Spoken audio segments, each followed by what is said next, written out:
네, 세계 기업에 직접 투자하는 해외 직투 이어가겠습니다. 오늘은 기업 소개가 아니고요. 이 상장 지수 펀드에 투자하는 이야기를 좀 나눠보려고 합니다. 미국의 대형 헤지 펀드들이 금 투자에는 좀 신중한 태도를 보이고 있는데 이 원유 투자에는 또 적극적인 모습을 보인다고 하거든요. 자세한 이야기들 오늘 나눠보려고 합니다. 먼저 그 소개부터 들어보시죠. 네, 주식에 투자하기는 뭔가 겁나고 분산 투자를 하고 싶을 때 유용한 상품이 있습니다. 바로 ETF인데요. 이 ETF는 한 개의 상장 종목 주식처럼 거래될 뿐 아니라 분산 투자도 가능하기 때문에 이 주식과 펀드의 공통점을 함께 갖고 있다고 할 수 있습니다.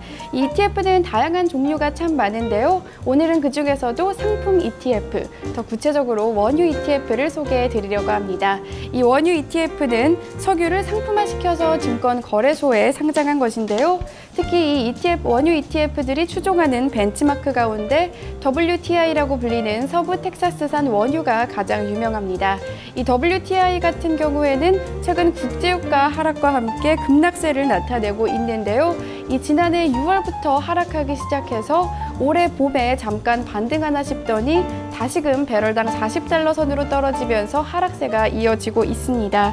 이 7월 한 달만 살펴보시면요. 7월 한 달간 WTI 가격은 20% 가깝게 하락을 했는데요. 전문가들은 이와 같은 국제유가 하락세가 연말까지도 지속될 것이라고 보고 있습니다. 최근 이 수요가 크게 늘지 않고 있는 가운데 공급은 넘쳐 흐르는 상황이기 때문인데요. 이런 저유가 시대에 원유 ETF에 어떻게 접근해야 할지 좀 더 자세히 살펴보시죠. 네, 자 오늘은 저희가 이제 기름에 투자하는 이제 유가 ETF입니다. 뭐 아무래도 우리가 뭐 기름을 직접 살 수는 없기 때문에 이런 ETF를 통해서 간접적으로 좀 투자를 할 수 있는 이런 방향을 모색해 볼 수 있을 텐데 사실 이제 저희가 기업을 다루는 것도 중요합니다만 이렇게 어떤 자원에 직접 투자하는 방법들도 좀 모색해 보는 것도 하나의 어떤 투자 방법이니까요. 여러분들 이 시간 좀 잘 좀 챙겨보시길 바라겠습니다. 네, 원유 ETF 어떤 포인트를 봐야 될지 궁금하실 것 같은데요. 이 시간 자세한 이야기 나눠보도록 하겠습니다. 키움증권 방은규 연구원 연결해 보도록 하죠. 안녕하세요. 네, 안녕하세요. 네, 자 오늘은 저희가 이제 ETF, 유가 ETF에 대해서 좀 얘기를 나눠볼 텐데 좀 ETF라는 게 좀 어떤 것이고 유가 ETF는 또 어떻게 좀 저희가 접근하면 좋을지 이런 부분에 대해서 얘기를 좀 나눠보도록 하겠습니다. 먼저 ETF에 대해서 좀 자세히 알아볼까요? 네, ETF란 상장지수 펀드라고 불리고요. 주식처럼 거래가 가능한 그 펀드를 말합니다. 미국 ETF 종류에는 다양한 섹터의 주식, 통화, 원자재, 채권, 부동산 등을 벤치마크하며 추종하는 다양한 ETF가 거래되고 있습니다. ETF의 특징에는 저비용, 투명성, 다양성, 융통성을 꼽을 수가 있겠습니다. 미국 주식 1일 거래량 상위 10종목을 살펴보시면은 ETF 종목이 다수 포함되어 있는 것을 보실 수가 있습니다. 거래가 가장 많았던 1위 종목은 오늘 내용과 연관이 많은 WTI라는 유가 가격을 3배 추정하는 종목입니다. ETF를 통해 그 벤치마크의 상승과 하락, 양방에 모두 투자가 가능한 점이 또 큰 메리트라고 볼 수가 있겠고요. 또 레버리지 또한 1배에서 3배까지 다양하게 있어서 각각 그 투자 성향에 맞게 거래를 하실 수가 있겠습니다. 상장 지수 펀드 ETF에 대한 먼저 간략한 소개를 좀 해주셨는데 ETF의 어떤 종목 벤치마크에 대해서 이야기를 해주셨거든요. 이 부분도 궁금합니다. 이 원유 ETF의 벤치마크 소개를 좀 해주시죠. 대표적으로 국제 3대 유종이라고 하며 WTI라고 불리우는 유종인 그 서부 텍사스 중진류와 브렌트유, 두바이유 이렇게 세 가지 3대 유종이 있는데요. 오늘 소개해드릴 원유 ETF 종목들이 추정하는 벤치마크는 WTI라고 불리우는 서부 텍사스 중진류 선물입니다. CME 거래소에서 거래가 가장 활발하게 이루어지고 있는 에너지 상품이고요. WTI는 초저유황 원유이고 원유 함유량이 0.5% 이하로 이제 최고 품질로 분류되는 원유입니다.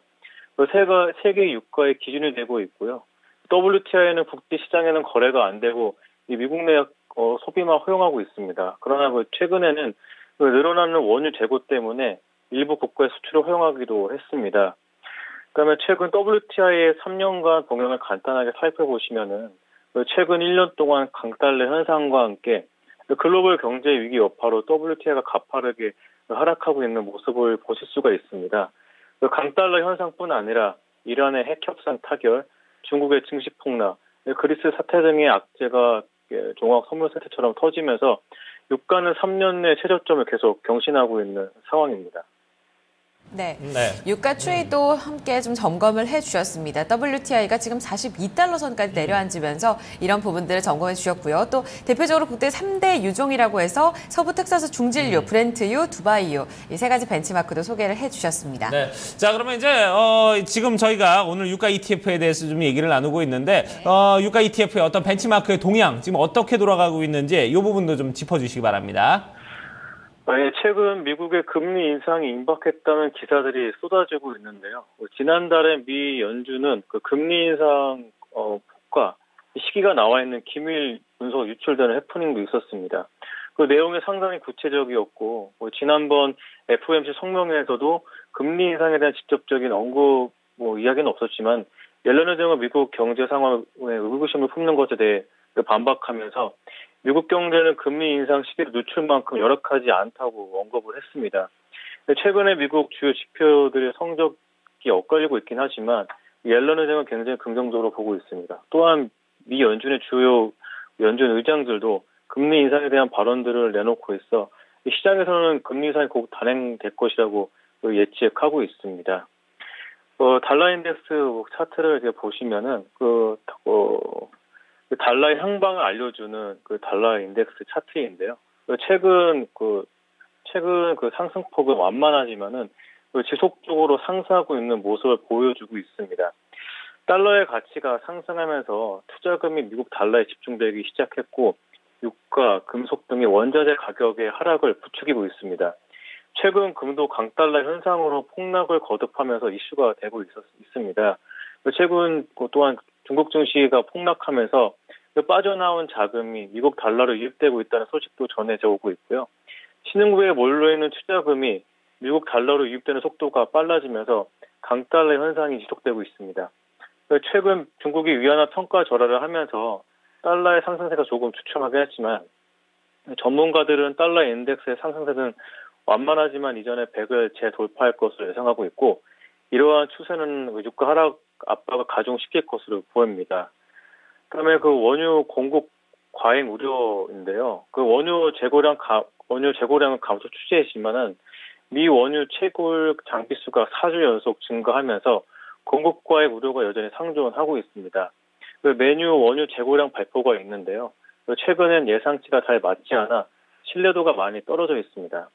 오펙 회원국들은 원유 적정가를 1배럴당 75에서 80달러 수준이라고 밝히고 있지만 산유국들은 산유를 계속 늘리고 있고 시장 점유율을 빼앗기지 않기 위해서 앞다투어 산유량을 지속적으로 늘리면서 시장 점유율을 지키고 있습니다.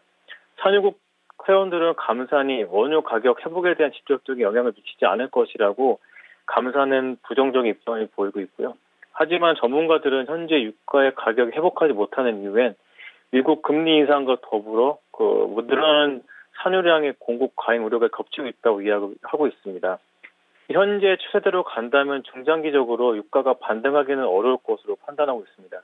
하지만 오펙의 입장은 원유의 하락세는 단기적인 현상으로 판단을 하고 있고 조금씩 가격을 회복하면서 60달러 선까지 회복할 것이라고 예상하며 상반된 의견을 내비치고 있습니다. 그러나 현재 이란의 핵 협상까지 타결된 상황에서 공급 과잉 우려는 내년에도 지속될 것으로 보입니다. 저유가 여파로 미국 정부는 멕시코의 원유 수출을 승인을 하기로 했는데요.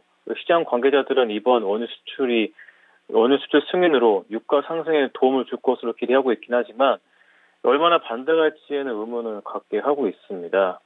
그다음에는 이제 세계 경제 성장 둔화로 인한 원유 수요 감소 우려입니다.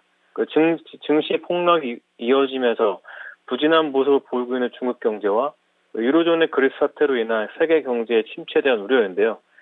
특히 중국 경제가 최근 부진한 모습을 보이고 있어서 이제 원유 수요 감소로 이어질 것이라는 우려로 역시나 유가에 부정적인 영향을 미칠 것으로 보입니다. 이슈를 정리하자면은 강달러의 현상, 사상 최대의 원유 공급량 유지, 글로벌 경제 성장 둔화로 원유 약세를 지지하고 있어 유가는 올해 말까지 지속적으로 약세를 보일 것으로 예상됩니다. 이러한 핵 협상으로 내년부터 이란산 원유가 유통되기 하기 시작해서 내년에도 장담하기 힘들 것으로 예상되고 단기적인 반등은 나오겠지만 예전 가격은 회복하기 힘들 것으로 예상되고 있습니다. 원유 ETF를 둘러싸고 해외 동향을 좀 정리를 해주셨는데요. 그렇다면 지금 미국의 원유 ETF 종목들 어떻게 좀 구성이 되어 있는지 이 부분도 소개를 해주시죠. 네, 가장 대표되는 종목들을 몇 가지 추려봤는데요. 먼저 그 차트를 보시겠습니다. 그 오일 선물과 원유 대표 ETF로 거래되고 있는 US 오일 차트를 비교해 보시면은 갭 상승과 갭 하락까지 복사해 놓은 것처럼 거의 동일하게 움직이고 있습니다. 관리가 잘 되는 ETF를 찾으는 방법 중 하나는 벤치마크를 얼마나 잘 추종하는지를 비교해 보시는 겁니다. 그런 면에서는 USO는 잘 관리되고 있는 ETF라고 볼 수가 있겠고요. 그 외 레버리지별로 대표되는 종목들을 정리해 봤습니다. 방금 차트를 통해 소개해드린 USO는 유가 상승을 한 배 추종한 ETF이고, 그다음에 DNO는 하락을 한 배 추종한 ETF 종목입니다. 그다음에 2배 상승을 추종하는 대표 종목으로는 UCO, 2배 하락을 추종하는 종목으로는 SCO 종목이 있고요. 다음으로는 3배를 추종하는 종목인데요. UWTI는 처음에 1일 거래량 상위 종목 1위에 기록되기도 했던 종목입니다. 레버리지가 높을수록 회전율이 빠릅니다. 특히 3배짜리 상품의 경우 상승과 하락이 반복되는 장에서는 벤치마크 지수 가격과 괴리가 많이 발생하게 됩니다. 따라서 단기 투자에는 적합하지만은 장기 투자로는 적합하지 않은 상품이고요. 매일매일 모니터링이 필요한 상품입니다. 투자에 유의하시길 바라겠습니다. 알겠습니다. 저희가 좀 원유 ETF에 대해서 저희가 이번 시간 좀 자세히 얘기를 나눠봤고 또 이제 레버리지 상품까지도 좀 짚어봤는데 단기 투자는 좀 적합합니다만 그렇지 않 이제 벤치마크 가격과 괴리가 발생하기 때문에 이런 부분에서는 좀 신중이 필요하다 이런 부분에 대해서도 좀 짚어봤습니다. 연말까지 또 유가의 변동성이 커질 수 있다는 의견들도 많이 나오니까요. 이 부분 유념해서 살펴보셨으면 좋겠습니다. 이 원유 ETF에 대한 자세한 이야기 여기서 마무리 짓도록 하겠습니다. 키움증권 방은규 연구원과 함께했습니다. 감사합니다. 네, 감사합니다. 네. 자, 이렇게 해서 저희가 토마토 모닝쇼 해외 직투까지 2부 순서 이제 모두 왔고요. 저희 잠시 후에는 이제 3부에서 또 국내로 눈을 돌려서 얘기를 나눠보도록 하겠습니다. 잠시 후에 뵙겠습니다.